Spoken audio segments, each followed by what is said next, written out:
ভগবান আর ভুল এই দুই একই অক্ষর দিয়ে শুরু হয়। শুধু তাই নয়, এদের দুজনের রাশিও সমান। এবারে আপনারা বলবেন যে ভগবান ভুল, এদের মধ্যে কিভাবে মিল থাকতে পারে? অনেক বড় মিল আছে। না শুধু এ এক অক্ষর দিয়ে শুরু হয়, বরং এদের বিজয় মন্ত্রটাও এক। ভগবানকে মানুন, তাকে বিশ্বাস করুন, তাকে স্বীকার করুন। এটা করলে মনের দৃষ্টি থেকে ভগবানকে দেখা যায়, আর উনি আপনাকে সমৃদ্ধ করে তোলেন। ভুলের সাথেও এটাই ঘটে। নিজের ভুল স্বয়ং মেনে নিলে, স্বীকার করে নিলে সব কিছুই স্পষ্টভাবে দেখতে পাবেন। যেদিন থেকে আপনি নিজের ভুল মেনে নিতে শিখবেন, সেদিন থেকে সেই ভুল শোধরানোর প্রক্রিয়াও শুরু হয়ে যাবে। আপনি বুঝে যাবেন নিজের ভুল কিভাবে শোধরাতে হয়।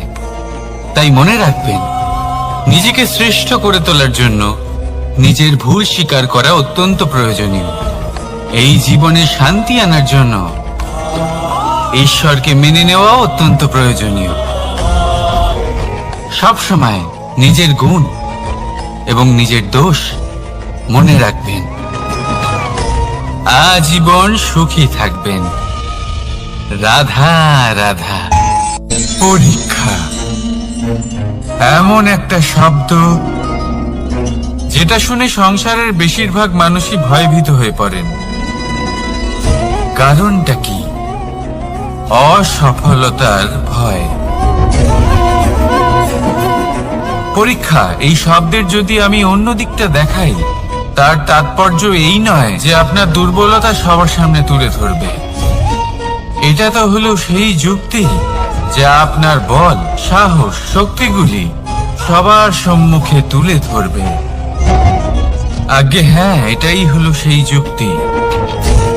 আপনি নিজেই কখনো দেখবেন, পরীক্ষার সময় আপনার অন্তরের অনেক গুণ বাইরে বেরিয়ে আসে।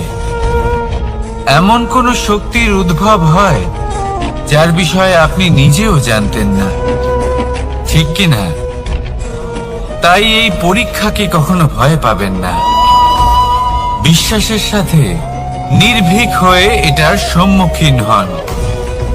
দিনের শেষে এই পরীক্ষা শুধুই আপনাকে উজ্জ্বল করবে, আপনাকে আরো শ্রেষ্ঠ করে তুলবে।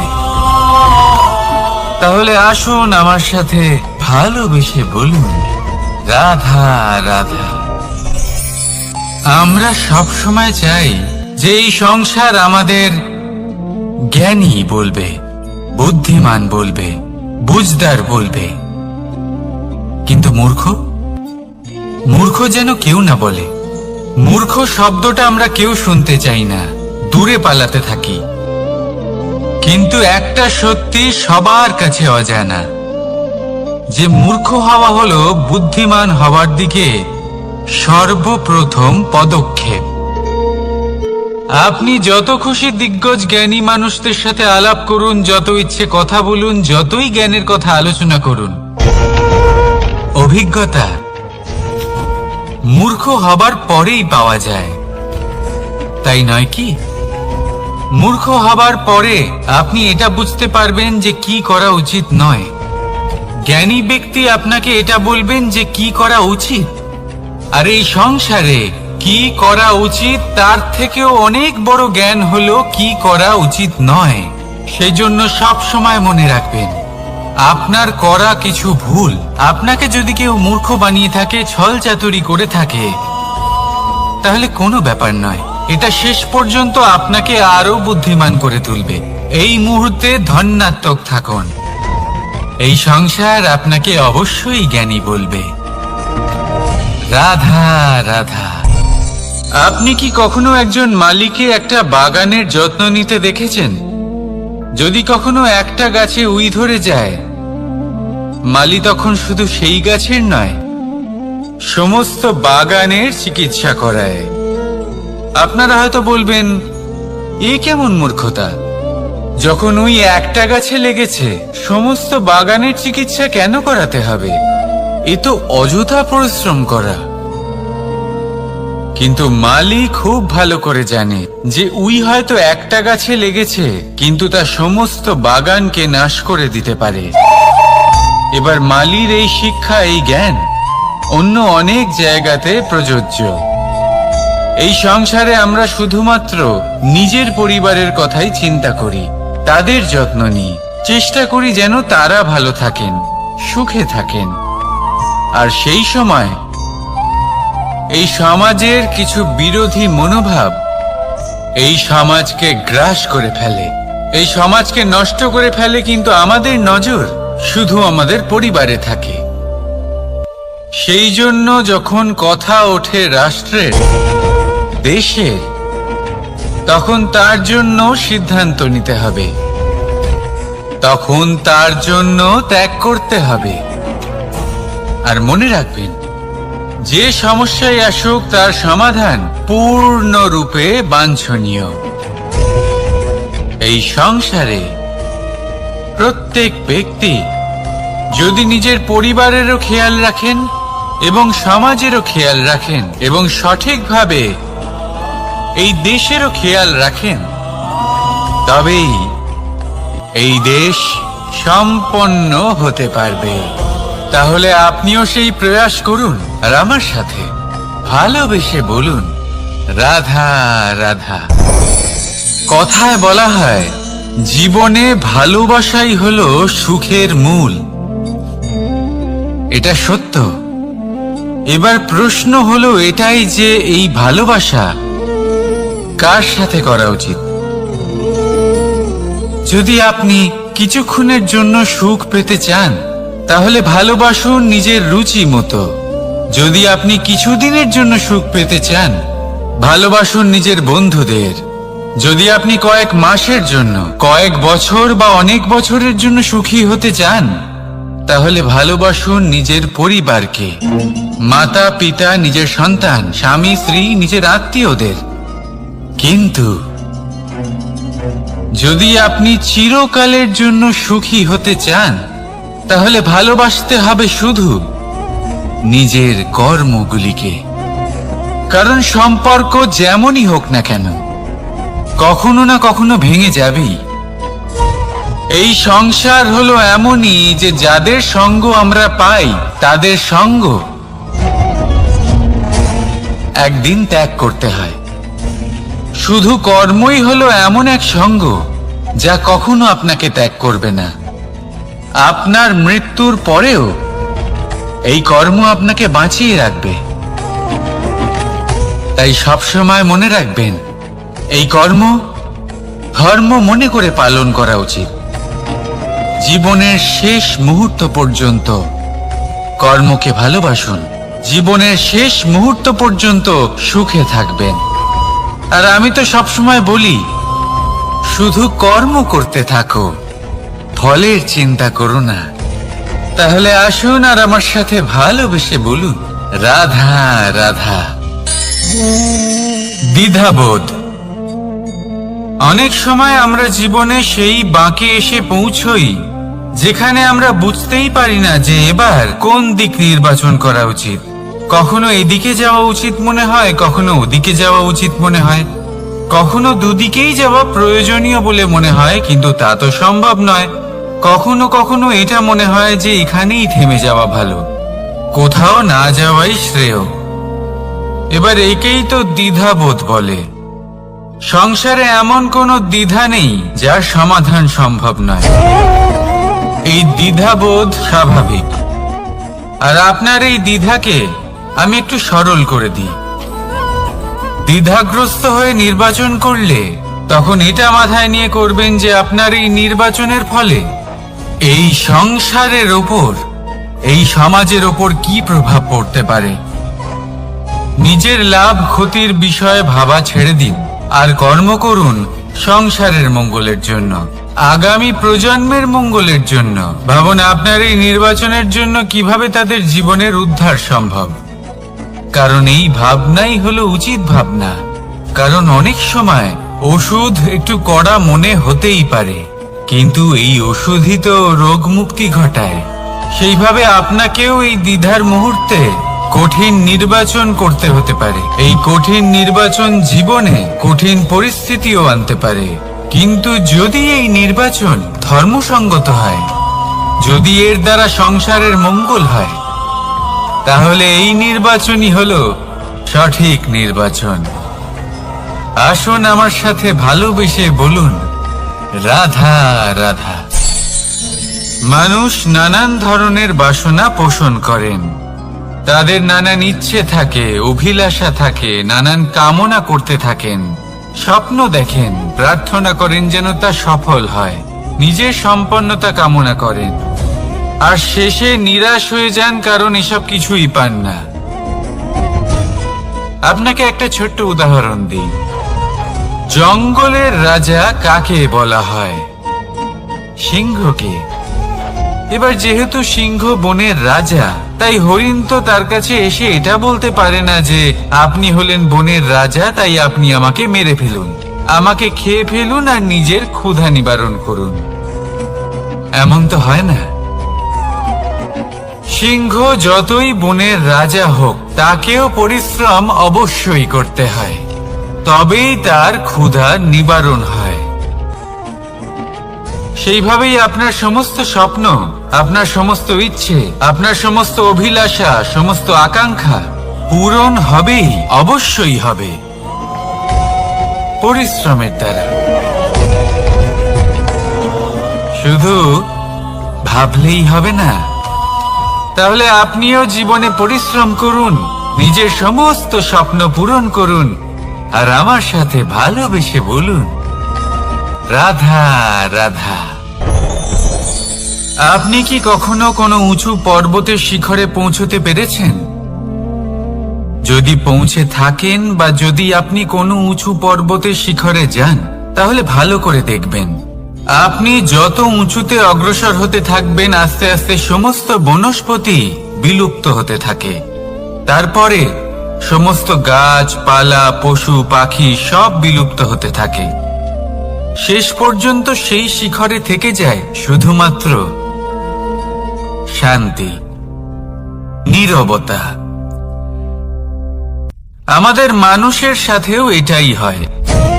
মানুষ যখন আত্মবিকাশের পথে অগ্রসর হতে থাকে এবং নিজের জীবনের শিখরে পৌঁছতে চায়, তখন তার একা থাকা অত্যন্ত প্রয়োজনীয় হয়।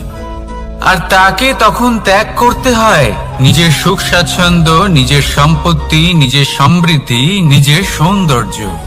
দেখুন, জীবনের শিখরে পৌঁছনো একেবারেই সহজ কাজ নয়। এ হলো অত্যন্ত দুর্গম এক পথ, কিন্তু যদি আপনি সেখানে পৌঁছতে চান, তাহলে আপনাকে ত্যাগের প্রবৃত্তি জাগিয়ে তুলতে হবে।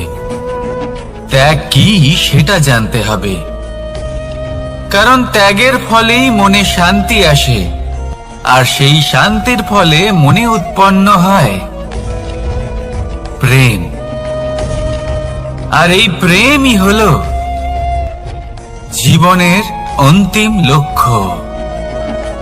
তাহলে আসুন আমার সাথে ভালোবেসে বলুন, রাধা রাধা। মানুষ বলেন প্রেমে অনেক শক্তি আছে, আর এটা সত্যিও বটে। প্রেমে এতটাই শক্তি থাকে যে শত্রুতার বড় বড় স্তম্ভকেও এত সহজে ফেলে দিতে পারে। কিন্তু আপনি দেখে থাকবেন, যারা অধিক শক্তিশালী হন তারা দুই ধার সম্পন্ন তরোয়ালের মতো হন। কারণ এই প্রেম যদি আচরণে থাকে, মনে থাকে, বিচার বুদ্ধিতে থাকে, তাহলে তা শুভ হয়। এই প্রেম সৃজন করে। কিন্তু প্রেম যদি ব্যবসার অঙ্গ হয়, যদি এই প্রেমের ব্যবহার নিজের স্বার্থ, নিজের অহংকারের জন্য করা হয়, তাহলে তা সংসারের বিনাশ ঘটাতে পারে। রাধা প্রেমের ব্যবহার করেছে শাম্বের কারণে, আর শাম্ব সেই প্রেমের ব্যবহার করেছে নিজের অহংকার, নিজের স্বার্থ সিদ্ধির জন্য। শেষ পর্যন্ত ক্ষতি শাম্বের হলো না, হলো প্রেমের। তাই মনের মধ্যে প্রেম ভাব অবশ্যই রাখুন, নিজের আচরণেও প্রেম ভাব বজায় রাখুন, কিন্তু সতর্কও থাকবেন আপনার এই প্রেম একে নিয়ে কেউ ব্যবসা না করে ফেলেন। আসুন আর এই ভালোবাসার সাথেই বলুন, রাধা রাধা। সত্য, এই সত্য আসলে কি? কেউ বলবেন যা অসত্য নয় তাই হলো সত্য, কেউ বলবেন সেটা যার ভিত্তিতে আমরা বেঁচে আছি তাই হলো সত্য। কিন্তু সত্য আসলে কি? তার থেকেও বেশি গুরুত্বপূর্ণ হলো এটা বুঝতে পারা যে সত্যের ব্যবহার কিভাবে করা উচিত। যদি আপনার কাছে সত্য থাকে বা আপনি সত্য জেনে থাকেন আর আপনি তার ব্যবহার করেন, সদ্ব্যবহার করেন সংসারের জন্য, তাহলে আপনি এই সমস্ত সংসারের অনেক ঊর্ধ্বে চলে যাবেন। কিন্তু যদি আপনি সত্য জানেন আর তার দুর্ব্যবহার করেন, তাহলে আপনি সমস্ত সংসারের পক্ষে ক্ষতিকারক হয়ে উঠতে পারেন। তাই মনে রাখবেন, সত্য যতটাই কোমল, অর্ধ সত্য হলো ততটাই কঠোর। এই অর্ধ সত্য সমস্ত সংসারের বিনাশ ঘটাতে পারে। সেই জন্য জীবনে সত্যের বিষয়ে সম্পূর্ণ সত্য জানতে শিখুন, এ হলো অত্যন্ত গুরুত্বপূর্ণ। এই সত্য তার নিজস্ব দাবি হলো আপনি সাবধানে থাকুন। তাহলে আসুন আর আমার সাথে ভালোবেসে বলুন, রাধা রাধা। পঞ্চমহাভূত জীবন রচনায় এর অবদান অনস্বীকার্য। এই পঞ্চমহাভূত আসলে কি? জল, বায়ু, অগ্নি, মাটি আর আকাশ। এবার শুধুমাত্র জীবন রচনায় এর অবদান আছে তা নয়, শুধু শরীর রচনাতে এর যোগদান আছে তা নয়, বরং এরা হলো আমাদের জীবনের সবথেকে বড় শিক্ষক। এবার আপনারা সকলে চমকে যাবেন, হয়তো আপনারা এই দৃষ্টিভঙ্গি দিয়ে কখনো দেখেননি। আমি আজ আপনাদের বোঝাবো। এদের মধ্যে সবথেকে বড় তত্ত্ব জল। এ আমাদের কি শেখাচ্ছে? এই জল, এর নামই হলো জল, কিন্তু এ কখনোই আমাদের জ্বালায় না, আমাদের জ্বলনের কারণ হয় না। তাহলে কি করে? আমাদের তৃষ্ণা মেটায়, আমাদের শীতলতা প্রদান করে, জীবন দান করে। এর দ্বারা আমরা কি শিক্ষা লাভ করি? যে আপনার উৎপত্তি যেখান থেকেই হোক না কেন, আপনি যেখানেই জন্মগ্রহণ করুন না কেন, আপনার কর্ম সর্বদা শ্রেষ্ঠ হওয়া উচিত। আপনি জলকে যে কোনো পাত্রে রাখুন না কেন, সে সেই অনুসারেই নিজের আকার ধারণ করে নেয়। এর দ্বারা আমরা কি শিক্ষা পাই? এই শিক্ষাই পাই যে যে কোনো পরিস্থিতিতেই নিজেদের মানিয়ে নিতে হবে, নিজেকে সেরকম করে নিতে হবে। যে দেশেই থাকি না কেন, যে স্থানেই থাকি না কেন, যে পরিস্থিতিতেই থাকি না কেন, যে ব্যক্তির সাথেই থাকি না কেন, আমাদের সুখময় হয়ে জীবন অতিবাহিত করা উচিত। দেখুন, আমাদের কত বড় একটা শিক্ষা দিল এই জল, যা আমরা কোনোদিন দেখতেই পাইনি। নিজেকে জলের মতোই করে তুলুন। সুখের ধারায় স্বাচ্ছন্দ্যে প্রবাহমান হতে থাকবেন আপনি। নিজের আকারকে ভেঙে ফেলুন, নিজের সীমা লঙ্ঘন করুন। আপনি অবশ্যই একদিন মহানুভবতা অনুভব করবেন। তাহলে আসুন আর আমার সাথে ভালোবেসে বলুন, রাধা রাধা। জীবনের পঞ্চমহাভূতের দ্বিতীয় তত্ত্ব হল মাটি, ভূমি, ধরা, যে ধারণ করে, যা আমাদের সকলকে ধারণ করে, ভালো হোক বা মন্দ, নিজের কর্তব্য পালন করে। আর এটাই শিক্ষা আমাদের জন্য। আমাদেরকেও আমাদের সকল কর্তব্য পালন করতে হবে, তা সে আমাদের নিজেদের প্রতি হোক, আমাদের পরিবারের প্রতি হোক, সমাজের প্রতি হোক বা ঈশ্বরের প্রতি। এই শিক্ষা আমাদের মাটি দিয়ে থাকে, এ আমাদের পদতলে পিষ্ট হয়েও তার বদলে আমাদের বনস্পতি প্রদান করে। অগ্রসর হতে পদক্ষেপ নেওয়ার সময় আমরা পা দিয়েই ধরিত্রীকে পিছনে ঠেলি, কিন্তু এই মাটি আমাদের ঘৃণা করে না। সে আমাদের পরবর্তী পদক্ষেপের জন্য অপেক্ষা করে আর স্বাগত জানায়। আর হয়তো সেই জন্যই এই ধরাকে আমরা ধরিত্রী মাতা বলে থাকি। আর তাই এই পদবী, এই সম্মান, এই ভালোবাসা, এর আকার বা এর ভারের জন্য একে প্রদান করা হয় না, প্রদান করা হয় এর স্বভাবের কারণে।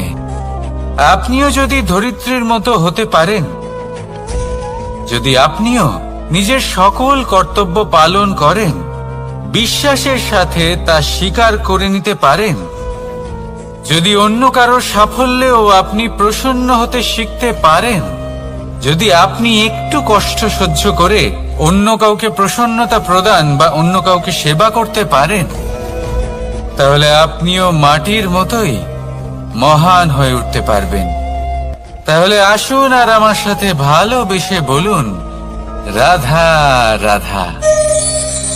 জীবনের পঞ্চমহাভূতের মধ্যে একটা তত্ত্ব হলো বায়ু। বায়ু যাকে কিনা দেখা যায় না, বরং তাকে কিন্তু আমরা অনুভব করতে পারি। আর একে সব থেকে বেশি অনুভব করতে পারি তখন যখন বায়ু কম থাকে। বায়ু যদি লুপ্ত হয়ে যায়, তাহলে তখনই আমরা বুঝতে পারি যে বায়ু তো নেই, এ তো সমস্যার ব্যাপার। এবার এই বায়ু দ্বারা আমরা কি শিক্ষা পাই? এই বায়ু আমাদের এই শিক্ষা দেয় যে আমাদের কখনোই অহংকার করা উচিত নয়। আমরা সকলেই কখনো না কখনো চাই যে আমাদের শ্রেষ্ঠতা, আমাদের যোগ্যতা, আমাদের মাহাত্ম্য এই সংসার বুঝতে পারুক।